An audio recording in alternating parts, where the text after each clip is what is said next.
There I am. I can see me now. Yes. Hi, everybody. How are you? I'm good. I'm good. Everybody get out a pen and paper. If you're in LA County or do business in LA County, I just found the easiest cheat for you ever. So if you're in LA County, grab a pen. You're going to want to know this. Trust me. Are all my LA peeps ready? Here we go. Go for it. Go to this website. It's called stayhousedla.org. Stay, S-T-A-Y, housed, H-O-U-S-E-D, L-A.org. Everybody got that?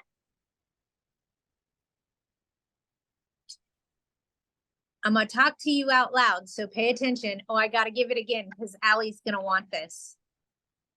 Allie, let me know when you're on here and you can hear me because I don't know how long it takes for you guys to get in when I let you in. Allie, are you there? Just let me know when you're here because you're going to need a pen and paper. Trust me. An informed tenant is an empowered tenant. No. This isn't what I'm trying to show you guys. Hang on, okay? Just don't go clicking around in there. All right, everybody needs to go to stayhousedla.org. S-T-A-Y housed, H-O-U-S-E-D, L-A.org. This is a website for tenants to let them know what their rights are, but it's a double-edged sword, and I just found a trick, so pay attention. Stayhousedla.org. On the very first page, it says, got an eviction notice? Right under that, it says, get started. And off to the right, there's a little area that says the eviction process. You guys need to click on the eviction process. It then gives you a page that says how evictions work. There's probably about 6 or 8 questions there you can click on, but scroll down a little bit lower. And as you see the color change on the page, it says laws for your area. And you can put in a property address and it'll give you property specific what the rules are, how much the relocation fees are, who governs you. It's what tenant attorneys are using to help tenants. So if that's the source they're utilizing, why aren't we using it to find out what the rules are so we can play by them? Oh, you're welcome. You're welcome. Like, here's some news for you, okay? And let me just, and I know Arlene's getting on and I'm probably going to repeat myself, but here's a weird one for you. Yes. Love you guys. You guys type in the address and it'll show everything that governs you. If it's just cause, if it's LARSO, if it's DCBA, if it's AB 1482, how much the relocation fees are, if you have to do a rent registry, whatever the rules are for that address, property specific, and you now have it at your fingertips. Yes, it is for tenants, but if that's what the enemy's using, why can't we use it too?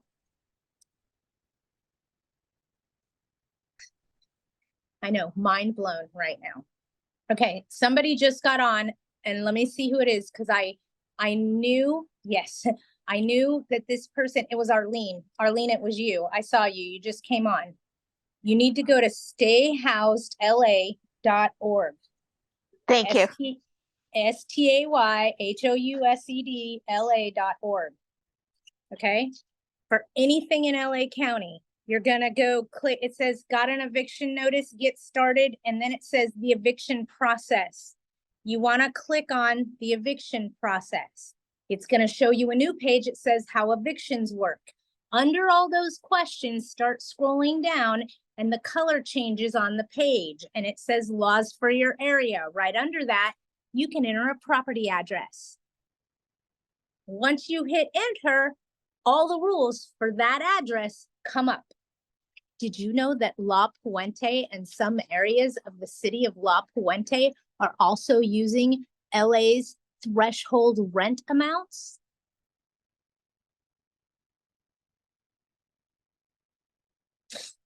No, because we don't have the bureaucracy and bullshit in San Bernardino, sweetheart.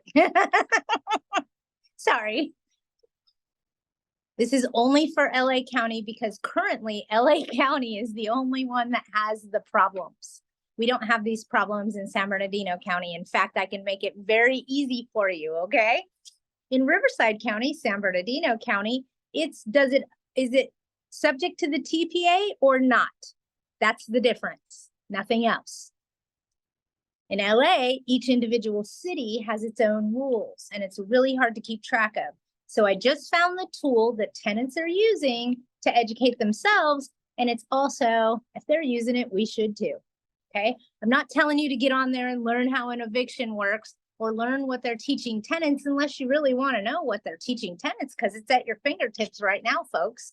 But with that said, if that's what an attorney for a tenant is looking for, then so be it.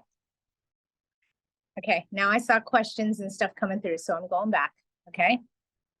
No, Maureen, there isn't one for San Bernardino, and I was being funny, okay? Asking for an LA person.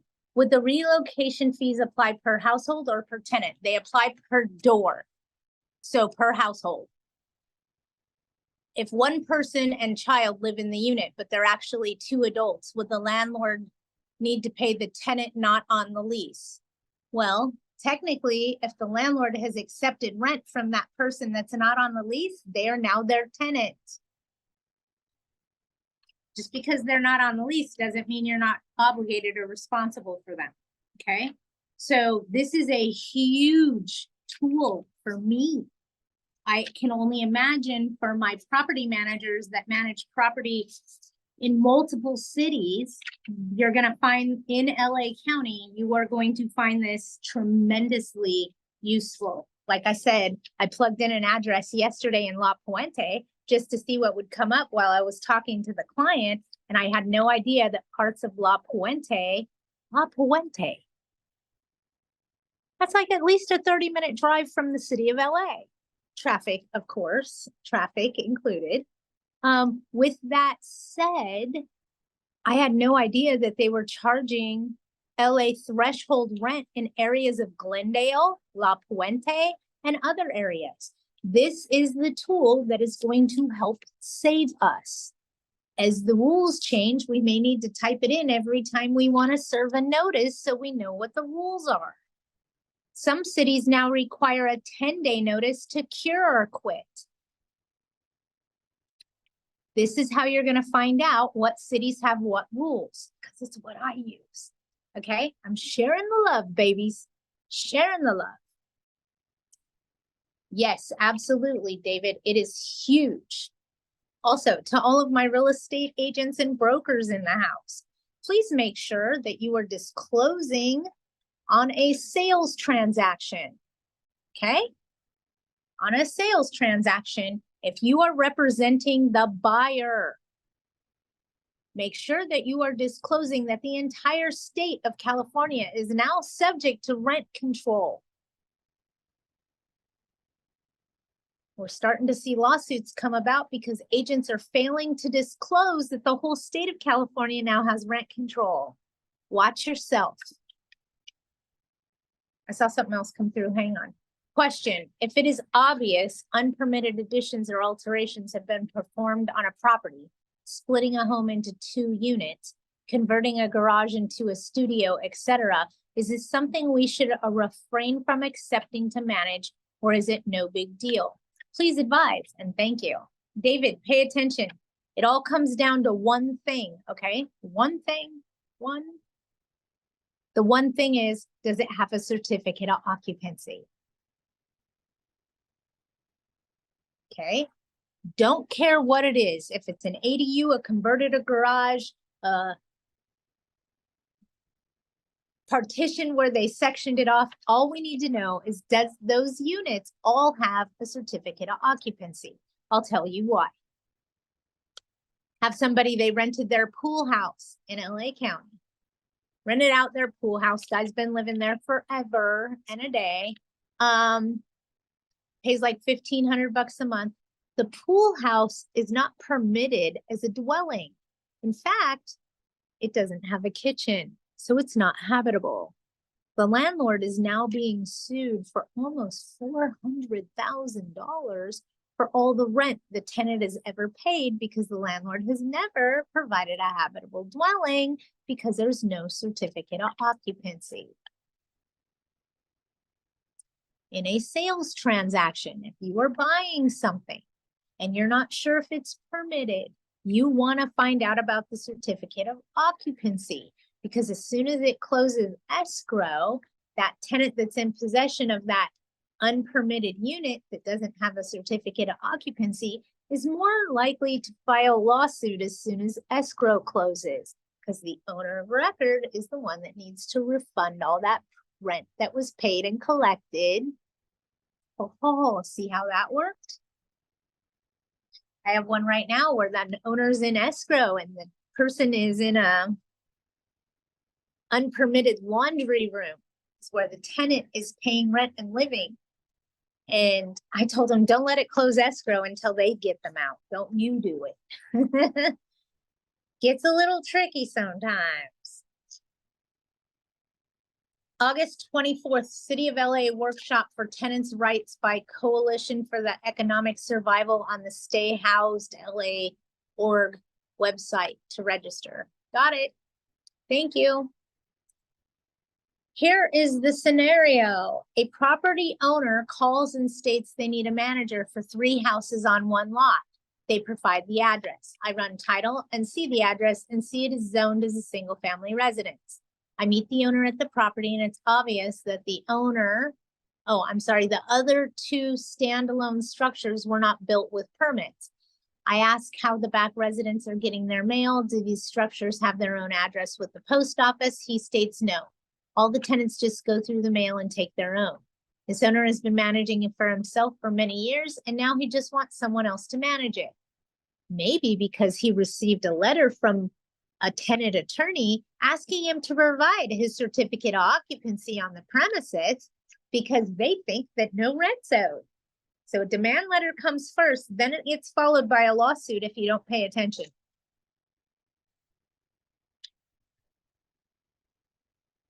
If it doesn't have a certificate of occupancy, you don't want to manage it. It's not fit to live in. It's not a habitable dwelling. So can you legally collect rent? Will the tenant file a lawsuit and most likely get back all the rent they've ever paid you? I see it happen all the time. It's a daily occurrence for me. So it all comes down to provide me with the 3 certificates of occupancy and I'd be more than happy to manage the property. Oh, we don't have that. Then you need to go to the city and get that because legally you can't collect rent. Got it? Remember one thing. Landlords don't call us because everything is sunshine and roses in their life. They call us because they're in the middle of an oh holy shit and they don't know what to do and they need help. And they're not always forthcoming at hello. Okay? So if you're managing property for profit, keep that in mind. Landlords just don't go, oh, look, we could hire a professional and not have to deal with this. Let's do that. No, they go, shit, I don't know what I'm doing. I'm getting these letters from the city, the county, and now an attorney. I need a professional. I need help. That's when they call you. If there is a certificate of occupancy, would that change the zoning to a duplex, triplex, etc.? In LA County, they're encouraging landlords to put in ADUs to deal with the housing crisis. So if the neighborhood is registered as an R3 zone, which is residential premises, it doesn't mean you can't have a multifamily dwelling there. It just means it's a residential zone. You can't have commercial property there. Got it? But it could still be, if it's an R3 zone and it's deemed as a single family residence and there's multiple dwellings, I'd be asking the owner to provide you with a certificate of occupancy so you're not setting yourself up for failure. I hope that helps explain.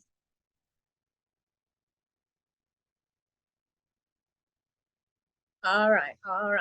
2 repair questions and whether it's an inhabitable situation. I got you, Val.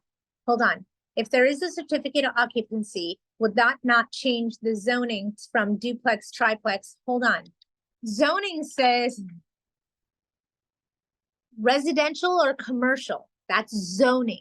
If you're talking about what it is for the certificate of occupancy on the property, meaning it's registered or listed as a single family dwelling, that's the problem. There's probably not a certificate of occupancy because they haven't re-registered as a multifamily dwelling because no permits were pulled and they don't realize there's more than one residence there.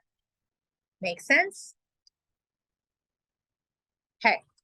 Val, a tenant has told us he will not be paying September's rent and may sue us for not repairing his exterior siding that was falling off.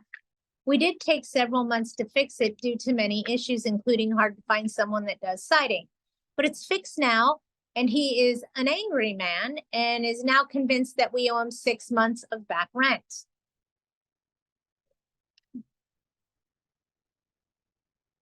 Was the siding affecting him in the property? If it wasn't affecting him in the property, then it's a cosmetic issue and not a reason to withhold rent. Would there be any issue if I decide to manage only the single family residence on title and have nothing to do with the 2 additional standalone properties in the rear? Yeah, but you got to remember something. If you're only managing that front house, the whole thing has rent control subject to AB 1482 because there's more than one residential dwelling on the tax bill. And if you're in a city that has an ordinance in regards to rent control because there's multifamily dwellings on the property, okay? I understand what you're telling me, but if they physically put 2 more units, then you're subject to rent control. The house that's been sitting there forever and a day has rent control immediately, and the 2 ADUs that were installed have rent control that takes effect 15 years after they have their certificate of occupancy. They don't have a certificate of occupancy, they're not legal dwellings and not fit to live in, and the tenant doesn't owe rent. And I saw something else I want to say, I wanted to make a comment. Yeah, certificate of occupancy doesn't change the zoning. Would there be any issue if I only decide to manage that property? There's only one item on the tax bill, so you know for a fact that they didn't get permits pulled. There's no certificate of occupancy because they would be reassessing their taxes based on the improvements. But technically and legally, that whole entire property now has AB 1482. If you're in a city like Los Angeles that has even heavier restrictions on multifamily dwellings where single family residents are exempt, you just signed up for Larceau. Make sense? By adding 2 units to a single family tax bill, you're signing up for rent control. The thing that keeps you exempt is the fact that it's the only thing on the tax bill. When you add to that tax bill, you're signing up for rent control. If you're in the city of LA and you add those 2 ADU units, you now have Larceau on all the properties.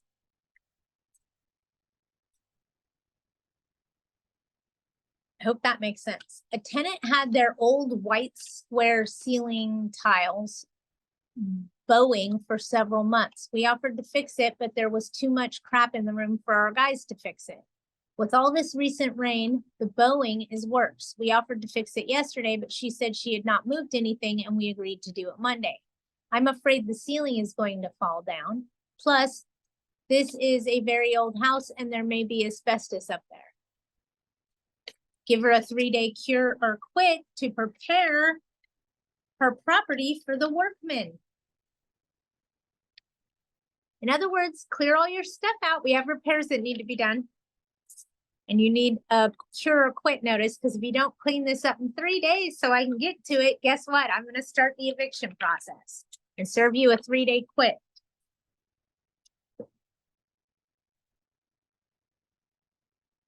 If you add an ADU, now no longer single family residence, does that change for the property permanently? Example, sell in X years, hold on, and they want to demolish and rebuild. Can they just build a single family residence? Depends on what the rules are in the building and safety in the city you're in. They're encouraging you to add more residential dwellings in LA County to deal with the housing crisis. So with that said, they may be able to, they might have to put up a multifamily because they changed it. I don't know. I'd have to check with building and safety. Geraldo, I've been asking for 3 times earnings of the rental rate for each adult. It's too strict. I got many inquiries, but few qualified. Legally, can I ask for 3 times for the first adult and 2 times for any? Yes, you can ask for 2.5 times the amount. You can change your rules to whatever you want, but here's what I'm going to teach you, Geraldo. So pay attention, everybody. Here's my piece of paper. You see it? This is my criteria sheet. You can't see it because of my stupid background. Okay. At the criteria sheet, you want to write at the bottom, last revised, and put a date, 10 of 22. Okay. That means if someone out there still has an old criteria sheet of yours, you want a date of when that was last revised. Every time you make a change to your criteria sheet, you need to put revised and then put the old one in your file so you can reference it later if you need to. How does this help you, Patty? It helps you if somebody went to look at a property with you 4 years ago, rented somewhere else, and now they're looking again, and they go look at a property with you, but they pull out that old application you gave them 4 years ago that has your old criteria with a revision date on it. That's what's going to protect you. Okay? So anytime you change your criteria for whatever reason, you need to put a revision date on it. Same thing when you do your lease contracts. Have you ever noticed on a car form or agro form or anybody's rental agreement in the bottom left-hand corner, it says REV, meaning last time it was revised, and it's got a 4-digit date. It's usually a 2-digit month and a 2-digit year.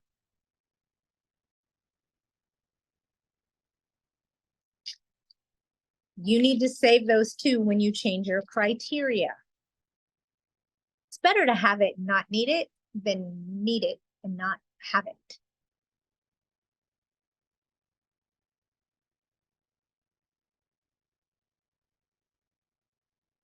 I kept a template on my computer, and every time I revised it, I would save as criteria update revised and the date. And then I just save a new copy of it as criteria update and revised and the date. That way in my computer system, I have all the old ones too, so I didn't have to keep a hard copy. Does anybody have anything else? Because it is hot today in the room that I'm at. The siding angry man is saying now that he has respiratory problems due to our not fixing the siding. He mentioned asbestos and mold. We know his real problems. He's a major drunk and he's insane. He's been to the hospital many times. We believe it's due to alcohol, but he keeps saying the house is killing him. Wait until this weather clears up. Wait until we have a nice warm sunny day with no wind and no rain, and then have it air tested. Don't do it in the middle of a storm. Don't do it right after a storm. Wait for the rain to dry up. Make sure there's no precipitation in the area, and then go do an air quality test. And then you can throw that back in his face saying there's no known mold on the property. There's no problem with any of that. There's actually no asbestos that's exposed, no lead-based paint that's exposed. So unless you're licking the walls, chewing on the windowsill, just saying, you should be fine.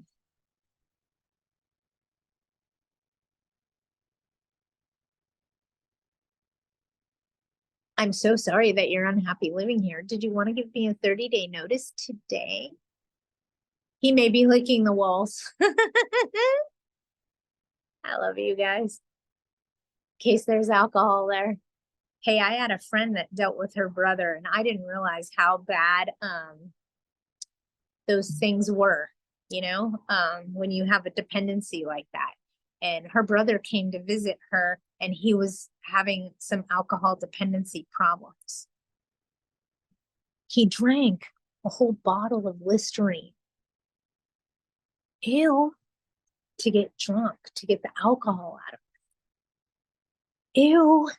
Who in the hell in their right mind? Hey, I'm having a cocktail party. Want to have a shot of Listerine? Sorry. I got you, J Tour. Hang on. Melanie, quickly, a tenant in LARSO hasn't paid his security deposit in full. His lease allowed him to pay the balance over several months, but we haven't received it, and he's late on August rent. Already served a 3-day, but how do we address the security deposit balance? Curable breach of covenant. He's in violation of the written terms of his contract for monetary damages for not paying the security deposit. And FYI, don't ever let anybody move unless they have all the money at hello. It's a bad business practice because you end up chasing it and working harder, not smarter. How do you establish income criteria for Section 8 where the tenant only pays a portion of the rent? You ready? Because this is easy. On your criteria where it says that the applicant must make 3 times the amount of the rent? You know where it says that? So that you can be in compliance with Section 8 housing and the federal laws, all you need to do is change that so it reads, an applicant must make 3 times the amount of their portion of the rent. Keywords there were their portion. Okay?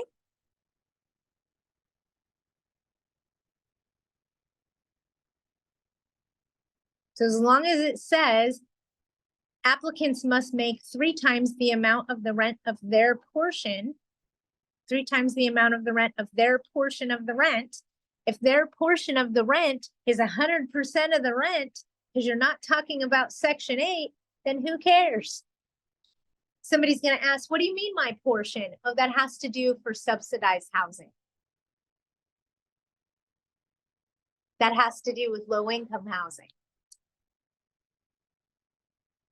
So just change your criteria across the board to read very, very simply. Each applicant must make 3 times the amount of their portion of the monthly rent. And now you're not in violation of Section 8's garbage. Bureaucracy? Good job, Melanie. I'm glad you agree. In San Bernardino County, a tenant in a single family home put in a request for a plumbing backup issues at 2:30 p.m. We sent a plumber out. Plumber arrived at 9 a.m. the next day. Hasn't even been 24 hours yet. Tenant turned plumber away, stating he hired an outside plumber and got it resolved and wants to deduct the invoice because we did not address this in a timely manner. Serve him a 3-day curable breach of covenant for making modifications to the property without written consent of the landlord.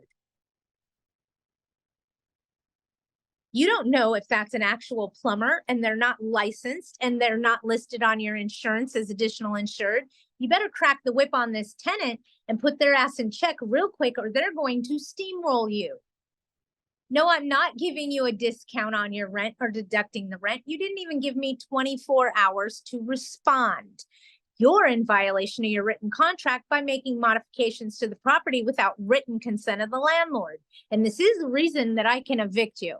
So go put your big girl pants on and go call him out on his bullshit. No joke. Got you. Get him, Roadrunner. Tip to some. We have taken tenants that could not come up with our deposit, usually when we charge a double deposit. However, we apply 100% of their move-in amount towards the deposit and not rent. Better to sue them over rent than over the deposit. Val's got a point. Non-payment of rent is easy to fight. So's the security deposit, but you're doing it on covenant notices, which is more difficult than 1 3-day pay rent or quit. So Val's 100% spot on. Somebody's moving in and they don't have all the deposit money. Apply the first month's rent and everything you get to the deposit. And now what they owe you is rent. Much easier to deliberate in court. Does anybody have anything else? And remember, if they don't have all the money, it's not always a good thing. Every once in a while, we need to help somebody when they need it, genuinely. But our job is not to help everybody. We are not a charity case, okay? I remember telling a real estate broker one day in my corporate America job, okay? He's all, the bank isn't open. This is Sunday and they want this property. So you just need to let them move in and they'll give you a check on Monday. I called the broker and I said, I'm sorry, my broker is a lot of things, but a bank is not one of them. And he said to me, I want to speak to your broker and I want to speak to him right now. And I said, I'm sorry, your local Starbucks doesn't have enough caffeine in it for you to uphold your end of the conversation with my broker about why he should be a bank for your tenant. Why don't you put up the money and I'd be more than happy to move them in. Don't bend just because somebody with authority, with no authority, is telling you what to do. No. This is your rental and it goes by your rules, no one else's. And if you bend, that's your fault. It's hard sometimes to say no with a smile. It's not easy. It sucks. I haven't been watching the market much, but I can find out for you. How's the market? I've had a bit of trouble in selling a house. In Kern, they say the MLS was hacked and down. We have another rental, but I'm not getting anyone who has a clean record. Dozens of creeps. Doubt lowering the rent would help the quality of the renter. So don't lower the rent. Lower the deposit. $500 on approved credit, OAC. $500 security deposit. You know why? Because in a perfect world, that's not your money anyway, and you're not giving away shit. Lower the deposit before you lower the rent. That's their money. Remember that, not yours. In a perfect world, they should get it back. I perform a very detailed move-in checklist with hundreds of pictures. I have the owners pay for window cleaning as well prior to move-in. I inform the tenants that move out that this is expected to return the property in the same condition. They are pissed. Your thoughts? That's a them problem, not a you problem. And I used to clean the windows, and most of my properties were in the high desert area, Victorville, Adelanto. Man, the wind blows and they blow dust all over the windows. And then the tenants say, well, they weren't clean. They're not clean when I moved in. So I don't clean windows anymore for a move in or a move out unless they're atrociously bad. Because they never do it either, and they don't want to pay. You're right, they argue it. But I did have an owner that was very adamant about it. Come in. Very adamant about it, and we did go ahead and pursue that. They can't see you. What's your question? Yeah, I will be. Okay.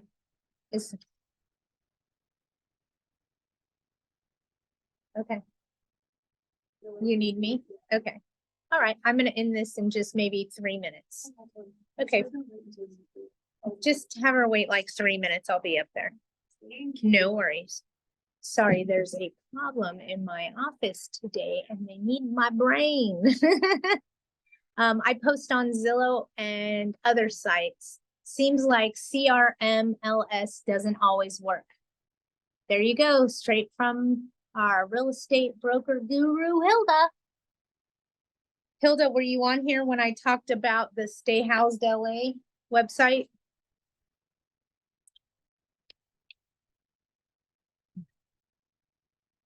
Oh, thank you.